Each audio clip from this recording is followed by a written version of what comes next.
Olá, hoje nós vamos conhecer um pouco da militância artística do poeta Jorge Ventura.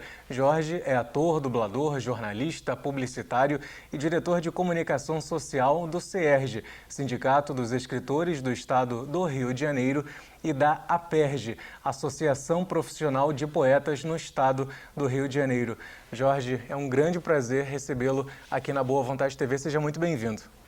Muito obrigado, o prazer é todo meu. Quero agradecer à emissora pelo convite e espero que a nossa entrevista se desenvolva da melhor maneira possível, né? E eu possa aqui ter a oportunidade de contar um pouquinho da minha vida e do meu trabalho. Jorge, então começando aí essa história da sua vida, desde jovem, desde bem pequeno, você sempre foi apaixonado pelo livro? Você descobriu essa paixão ainda jovem? É muito interessante, né? Porque eu traço sempre um paralelo entre a literatura e o teatro na minha vida. Eu, desde muito pequeno, eu tenho um irmão mais novo, né? Uma diferença de 3 anos, e meus pais tinham que trabalhar fora, né? E eu ficava meio que cuidando do meu irmão mais novo, né? E aí como que surgiu, né? Esse interesse pela leitura? É justamente pelo meio de comunicação que é a TV.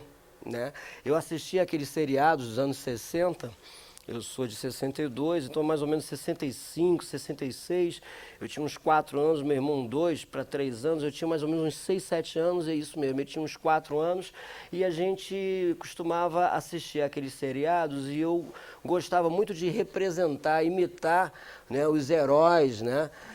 É lógico que o meu irmão mais novo sempre ou era o monstro, ou era o bandido, e eu era o mocinho, né? Herói. Mas eu tinha por hábito, não sei porquê, reescrever os episódios. Eu gravava, né, as falas do mocinho, dos heróis, e eu ia para um papel e começava a reescrever. Aquilo um dia teria que fazer algum sentido na minha vida, né? E fora isso, eu tinha acesso, né, àquelas antigas coleções, né, O Mundo da Criança, né, aquelas antigas enciclopédias que meu pai sempre comprava para mim, e ele sempre foi um grande incentivador, né, para que eu ingressasse nesse mundo da leitura. Então, desde pequeno, eu comecei a desenvolver em mim esse hábito pela leitura e também por escrever, né?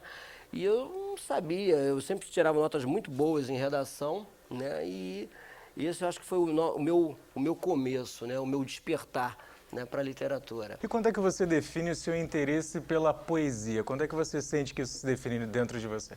É curioso, eu estudei literatura no meu ensino médio. Assim, eu sempre gostei muito, né, como eu falei, né, de escrever, mas assim, ainda a poesia para mim ainda era uma coisa um pouco distante, né? Não tinha em mim ainda aquela, vamos dizer, aquela vontade de me dedicar à poesia. Mas ao final dos anos 70, né, talvez pela minha participação naquele momento novo no país, um momento político, né? Momento de abertura, de participação, você acaba bebendo de muitas fontes poéticas também, né? Então você começa a ler e reler poetas, né, que fizeram sua história, né, dentro de sua contemporaneidade. E um deles, aqui no Brasil, foi o Ferreira Goulart. E ao lado de Ferreira eu coloco um poeta português que é fantástico e ele realmente, para mim, é uma referência, que é o Fernando Pessoa. Então, quando eu já estava fazendo teatro universitário, já no final dos anos 70 para o início dos anos 80, eu fiz o que eles chamam de poemontagem, né? A partir desta poemontagem, ou seja, esta encenação poética, né, que ela foi toda roteirizada, reuniu um elenco vastíssimo na ocasião, a poesia começou a entrar em mim de uma forma diferente, né? Comecei a vê-la com outros olhos. Eu falei, opa, está acontecendo alguma coisa, eu estou começando a sentir a poesia de uma outra forma. Peraí, isso também me interessa, isso me apetece, eu acho que eu vou começar a mergulhar na poesia. E foi assim no início dos anos 80. E quais foram, Jorge, os autores que mais despertaram seu interesse, não necessariamente na área da poesia, mas como um todo, para essa área da literatura, os principais assim que lhe influenciaram? Eu posso colocar, além de Fernando Pessoa e Ferreira Goulart, como eles são os divisores de água, né? Vamos dizer assim.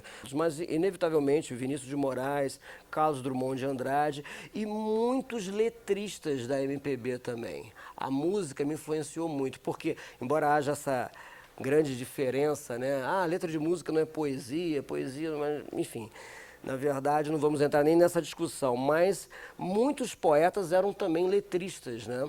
E essas letras, que algumas delas eram grandes, né, grandes poemas, belas poesias, e eu comecei a absorvê-las de uma forma também diferente. Eu falei, poxa, eu também quero aprender muito também sobre como compor uma música, né?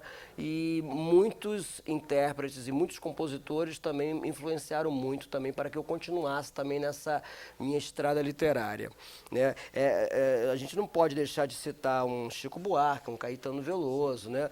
Quem é da minha geração sabe do que eu estou falando. A gente bebeu muito dessas fontes, né? E com certeza eu tenho essas pessoas como grandes responsáveis pelo esse meu gosto pela literatura. O que motiva você a escrever as suas poesias? São situações do cotidiano, das mais diversas, ou uma inspiração individual? Como acontece esse processo?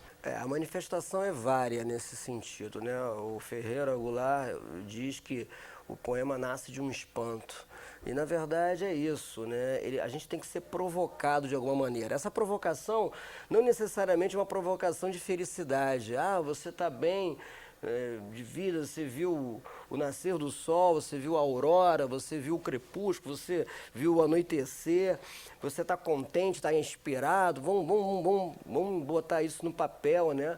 Mas às vezes não, às vezes, e na maioria das vezes, né, pelo menos comigo, né, nos momentos mais delicados, mais adversos, né, é que chega a dita inspiração. Então isso tudo é uma manifestação que você passa, né, para o papel, né? A sua função profissional. Eu, como ator, por exemplo, eu tenho alguns textos que falam sobre essa questão do ator em cena, que ele está representando vários tipos, vários personagens. Onde entra o ator ali, onde entra o personagem, né? Então, assim, são várias manifestações, né? A alegria, a tristeza, né?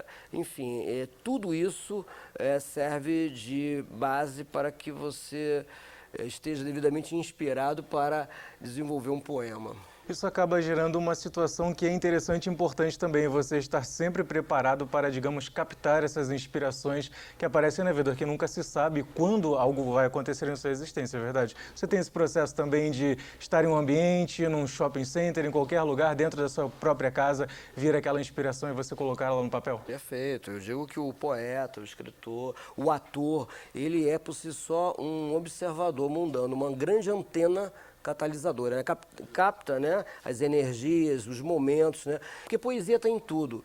Porque a gente fala muito de poesia, mas na verdade o poema é o produto da poesia, né? O poema é o texto, né?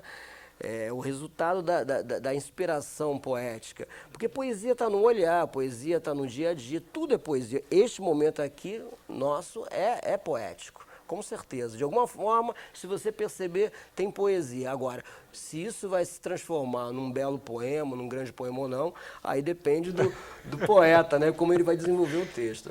Jorge, nós vamos a um breve intervalo aqui na Boa Vontade TV. Já estaremos de volta e no próximo bloco nós continuamos a destacar o seu amor pelas artes. Voltamos já aqui pela Boa Vontade TV.